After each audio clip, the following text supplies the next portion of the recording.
Hey everyone, today we are going to clear up something important that you have likely come across when shopping for cars, which is star ratings.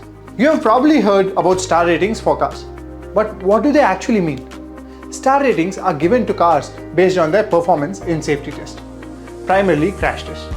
These ratings help consumers understand how well a car will protect them in the event of an accident. Take the 2018 case of the Nissan Versa. When tested by the National Highway Traffic Safety Administration, the car received a 4-star overall rating. This was because although it performed well in frontal crashes, it lagged in side impact protection. By contrast, the 2021 Subaru Forester received a perfect 5-star rating for its ability to protect passengers in both frontal and side impact crashes. Factors that influence a car's star rating includes crashworthiness, the effectiveness of its seat belts and airbags, and how well it protects against head, chest, and leg injuries.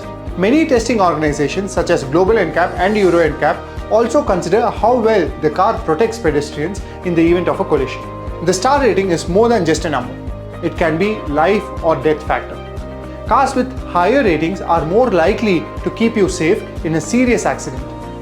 For example, a 5-star rated car in global NCAP testing can reduce the likelihood of severe injuries by up to 30%. Next time you're in the market for a new car, take a look at its star rating. It's quick and easy to gauge its overall safety. If you found this video useful, be sure to like, share and subscribe, and stay tuned for our next video. Thank you.